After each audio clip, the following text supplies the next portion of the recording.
objective is to steal the opposing team's artifact and carry it back to your base while protecting your own team's artifact.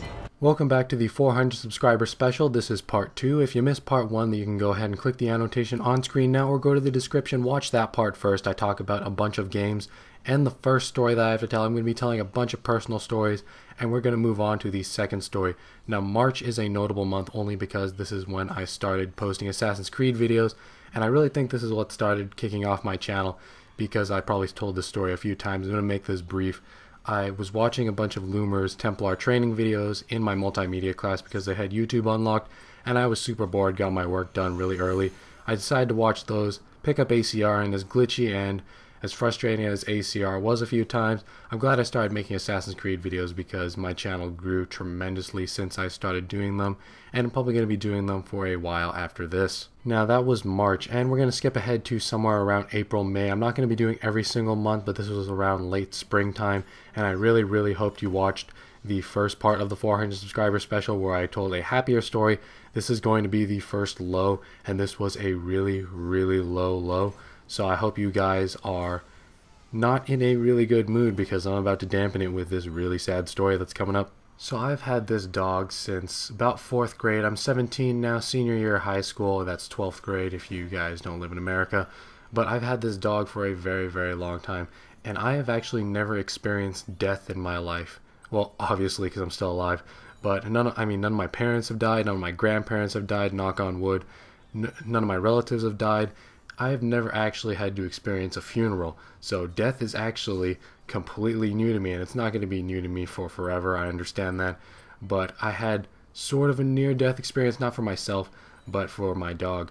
Now, I can understand the fact that a pet dying isn't as much as a person dying, but, you know, I actually have been to a few funerals, not for someone I was super close to, but nonetheless, things dying still are sad. I mean, like maybe a goldfish isn't as sad as an entire dog because dogs are large.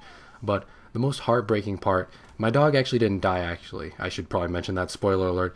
He came down with this super severe lung cancer, I think it was. I'm not too sure of the medical aspect of this. But he almost didn't live. He had to go through several surgeries. We thought he was going to die on the surgery table probably like 2 or 3 times. And the most painful part about this, it was probably as painful as if a human died, just because my mom is really attached to our dog, and seeing her cry, seeing your mom cry is so incredibly heartbreaking. I mean, if the dog just died, I mean, I like my dog a lot, don't get me wrong, but you know, it's not as much as say if my sister died or if my mom or dad died, but the fact that my mom was so distraught over the fact that our dog could possibly die made it almost as bad as if a human was dying. I mean, I'm not trying to demoralize the fact that any life dying is not that important. I'm saying that, I mean, the dog's life was still important. It was just made more important by the fact that my mom was losing her mind over the fact that he was going to die. Now, around the second time, right, we were like almost 100% sure he wasn't going to make it. We spent thousands and thousands of dollars on this dog's surgery. And to put this into perspective, I actually gave up my car. I'm 17 now, so I can drive. I literally had to give up the money that was set aside for me to have a car for my dog's surgeries so he could still live. And it was worth it so my mom wouldn't, you know, completely break down, because I don't know what she would do if she lost his dog. She loves it as much as she loves me or my sister. Anyway, yeah, he's still alive, he's doing fine. It's December now, so it's been over half a year, and my dog's still fine. The result of this, though, is actually positive.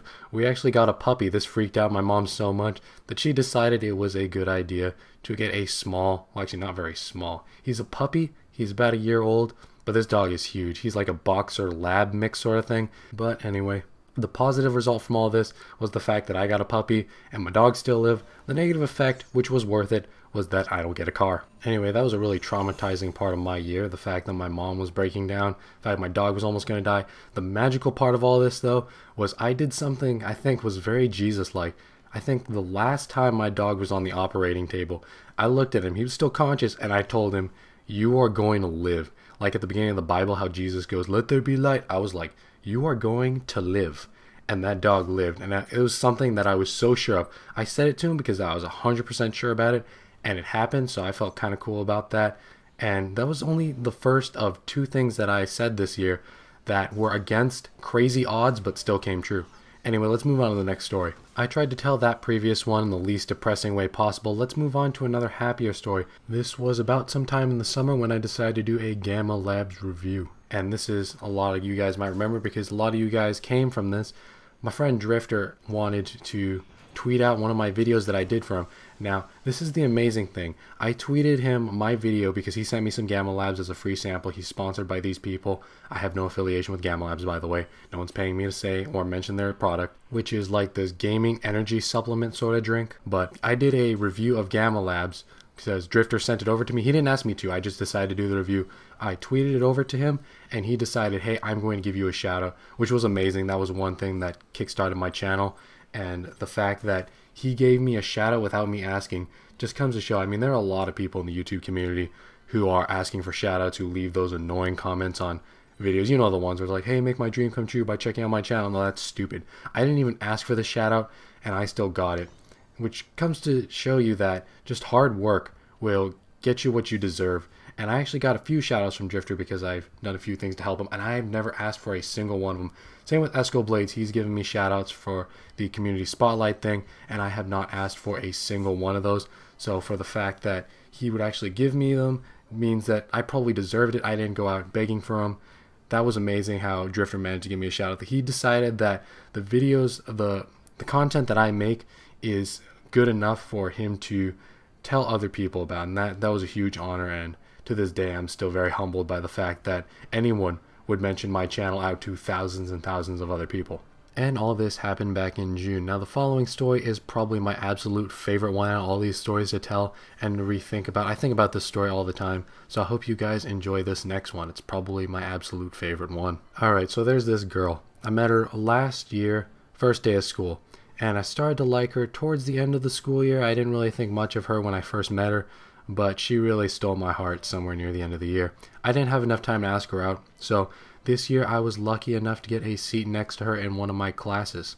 And at this point I'm like, alright Nikki, time to make a move. This is in October, and there was a Florence and the Machine concert that was going to go on. I talk to her about music all the time, and if you guys have watched my channel for a while, you'll know that Florence and the Machine is probably my favorite band of all time, and she liked them too.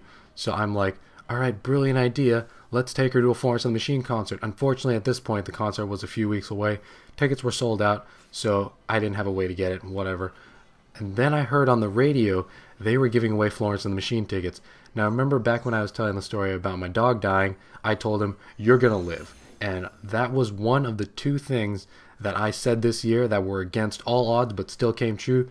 The second thing that was against all odds that still came true was me winning those tickets. I said, you know what, I'm going to win these tickets, I'm going to take her to the concert, and it's going to be the best date ever, because we both love this band. Well, yeah, I did win the tickets, and I remember I called up the radio station. It was 7 a.m. they were giving away the tickets, which is the same time I woke up for school. So my alarm clock wakes me up, I turn it over to the radio, and they are starting to give away the tickets. I only had one phone at this time, and I remember I tried 7 times. On the 7th try, I got these tickets. And the other 6 tries, I had like 50 other people's phones with the radio station on speed dial. Like, I am so getting these tickets.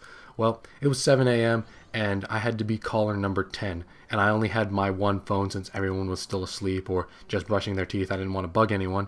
So I have my one phone. I call in and the radio station picks up and I say, hey, did I win the tickets? And the girl on the other line says, I'm actually not too sure. Let me go check. And they finish playing the song that they were playing. The radio DJ picks up, and at this point I've moved from my bed to the bathroom. I'm brushing my teeth with the phone on my side, and they finally pick up, and the radio DJ says, hey, you there? And I'm like, yeah, did I win the tickets? And the dude said, you've won Florence and the Machine tickets! And at this point, since I'm in the bathroom, I look at myself directly in the mirror, and you can see my facial expression just like change, and I just freak out, because I love this band, and everything about my first date with her is going according to plan. And I'm just like freaking out. I start like saying, oh my god, and like I'm talking super fast. The radio station probably had no idea what I was saying. I know they picked like one soundbite where I was understandable to play on the radio, because they don't do this stuff live. They take the conversation and put it on later. And the radio DJ starts talking to me about, hey, you gonna go down to celebrate at, and there's this like little shopping place by my house. He says, are you gonna go down there to celebrate? And I'm like, yeah, I could. And he goes on talking about how he likes the food there and all that stuff. And I'm not really paying attention because I just won Florence and the Machine tickets and I'm about to go on the best date ever. So he's talking about how he likes burritos at this one restaurant. At the other restaurant in the same area, he likes tacos and he likes, I don't know. I'm just not paying attention to what he's saying. I'm freaking out, like jumping up and down in my bathroom, making all this noise. And this dude's trying to talk to me about burritos. And that's actually all the time I have. It looks like I'm out of Assassin's Creed 3 gameplay. Don't worry, it looks like I'm going to have an unexpected part 3 to the 400 subscriber special, but this date gets even more awesome in a second, so stay tuned. I'm going to skip over to some more Assassin's Creed 3 gameplay. You can hit the annotation on screen now, or there's one in the description for a link to the third part if you guys want to watch the third part of the 400 subscriber special. Thank you for listening to all my ramblings. Thank you for 400 subscribers. I'll see you guys over in the next part.